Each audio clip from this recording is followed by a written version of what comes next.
Bismillahirrahmanirrahim. Assalamualaikum warahmatullahi wabarakatuh. Kami dari kelompok 11 akan mempresentasikan hasil makalah kami dengan judul Konsep Pesan Dakwah, Tema Cinta Tanah Air atau Hubul Waton, yang beranggotakan saya sendiri, Nina Febriana Nourisa, dan teman saya Muhammad Thoriqul Ihsan dan Muhammad Khairul Mukhlisin. Untuk materi yang pertama yaitu pengertian pesan dakwah. Pesan dalam Kamus KBBI artinya perintah, nasihat, permintaan, amanat yang disampaikan lewat orang lain. Pesan adalah sesuatu yang bisa disampaikan dari seseorang kepada orang lain, baik itu secara individu maupun secara kelompok, yang dapat berupa buah pikiran, keterangan, dan pernyataan dari sebuah sikap. Pesan juga merupakan ide atau gagasan, informasi, dan opini yang dilontarkan seseorang komunikator kepada komunikan yang bertujuan untuk mempengaruhi komunikan ke arah sikap yang diinginkan oleh komunikator. Sedangkan dakwah adalah seruan atau ajakan kepada Islam, yaitu mengajak manusia dengan cara yang bijaksana kepada jalan yang benar sesuai perintah Allah.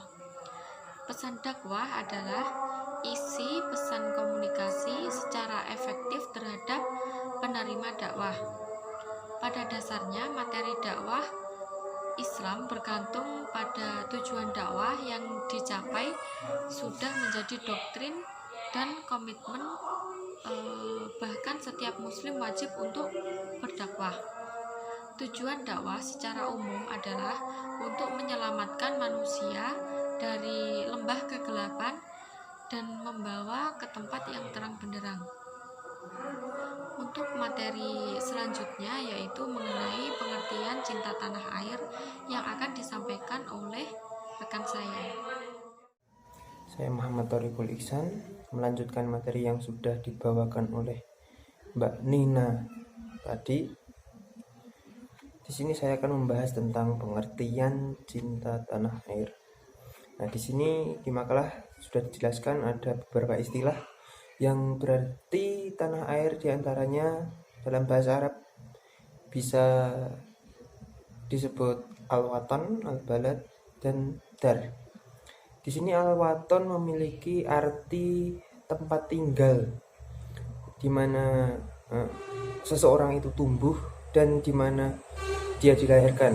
Sedangkan al-balad yaitu memiliki arti tempat yang lebih luas, yaitu tempat yang dihuni oleh sekelompok manusia di muka bumi.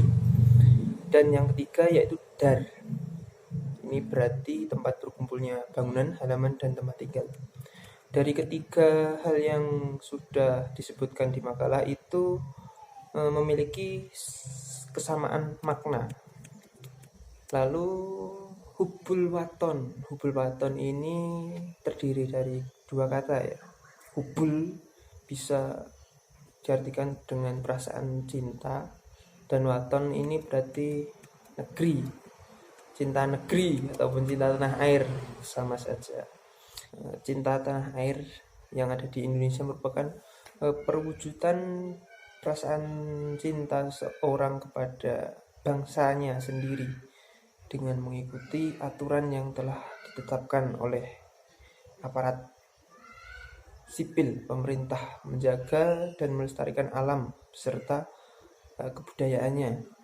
Akan tetapi yang dimaksud dengan cinta tanah air ini sendiri tidak hanya sekedar bermakna itu saja, namun lebih kepada wujud kecintaan seorang warga negara itu sendiri kepada tanah airnya, tempat di mana orang itu dilahirkan dengan mengorbankan seluruh jiwa dan raganya untuk mempertahankan bangsa tersebut.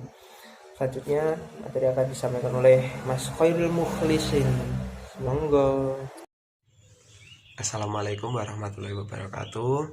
Nama saya Muhammad Khairul Muklisin. Di sini saya akan menyampaikan materi yang selanjutnya, yaitu konsep cinta tanah air dalam Islam. Cinta tanah air dan bela negara memiliki arti yang hampir sama dengan arti nasionalisme, yang berarti sikap memperjuangkan serta mempertahankan kemerdekaan yang telah dimiliki oleh suatu bangsa. Menurut Mustaqim, nasionalisme dalam Islam hendaknya disertai dengan adanya yang pertama, yaitu cinta tanah air karena hubul waton minal iman, artinya cinta tanah air sebagian dari iman. Dan yang kedua, kebersamaan yang disertai jiwa patriotisme melawan segala bentuk penjajahan demi membela harkat dan martabat suatu bangsa. Nabi Muhammad SAW pernah bersabda, sebaik-baiknya kamu adalah pembela keluarga besarnya selama pembelaannya bukan dosa. Hadis riwayat Abu Daud. Al-Quran sangat jelas mendukung hal ini dengan menyatakan sesungguhnya umatmu ini adalah umat yang satu, yaitu Quran Surat An-Nabiyah ayat 92. Dan Al-Quran juga melarang tafaruk, bercerai-berai, sebagaimana firman Allah dalam surat Ali Imran ayat 103. Nasionalisme dan Islam bisa berjalan seiring bersama, asalkan nasionalisme tidak ditempatkan lebih tinggi dari Islam itu sendiri. Al-Quran berbicara tentang manusia pada negerinya sebagai penyelaras dan mitra bagi cinta manusia kepada kehidupan. Islam selaras dengan cinta tanah air. Bahkan Nabi Muhammad SAW hijrah ke Madinah, ia berkata, cintaku terhadap Madinah sama dengan cintaku terhadap Mekah. Oleh karena itu, Nabi pun cinta kepada tanah air dan bangsa. Dan juga Rasulullah SAW pernah bersabda, mencintai negara adalah sebagian dari iman. Ini kemudian menjadi dalil yang menjadi rujukan bahwa konsep nasionalisme dalam Islam juga mengakui adanya rasa kebangsaan, kedaerahan. Hal ini tercermin dalam firman Allah dalam surat Al-Hujurat ayat 13 yang berbunyi, hai manusia, sesungguhnya kami menciptakan kamu dari seorang laki-laki, seorang perempuan, dan menjadikan kamu berbangsa-bangsa dan bersuku-suku supaya kamu saling kenal mengenal. Sesungguhnya orang yang paling mulia di antara kamu di sisi Allah ialah orang yang paling bertakwa di antara kamu. Sesungguhnya Allah mengetahui lagi maha mengenal. Ya, selanjutnya yaitu nasionalisme dan rasa kebangsaan harus ditujukan kepada lita'aruf, kenal mengenal, dan harga menghargai. Setiap negara mempunyai hak untuk menentukan bangsanya sendiri. Al-Quran menjadikan kemerdekaan negeri dan kebebasannya yang merupakan suatu buah bagi cinta tanah air, penduduk, serta kepahlawanan dalam membelanya. Sebagai kehidupan bagi warga negara itu, Islam mendorong umatnya harus bersatu, kasih mengasihi, dan bahkan persatuan telah difirmankan oleh Allah. Konsep bela negara secara tekstual di dalam Al-Quran tidak ditemukan secara eksplisit, tetapi isyarat tentang pentingnya membangun suatu negara yang baik, adil, dan makmur di bawah lindungan Allah Subhanahu wa Ta'ala disebutkan dalam surat Quran Saba ayat 15. Hal ini rasanya mustahil terjadi jika tanpa disertai kecintaan suatu bangsa terhadap tanah airnya dengan jihad fisabilillah, jihad di jalan Allah, atau kesungguhan dari rakyat dan para pemimpin untuk membela negara.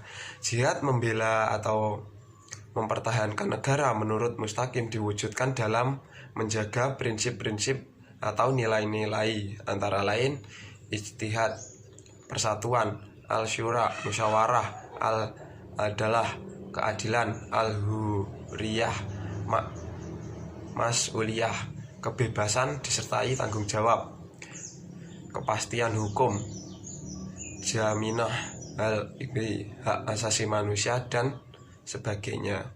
Ya, itulah yang dapat saya sampaikan. Akhirnya, wassalamualaikum warahmatullahi wabarakatuh.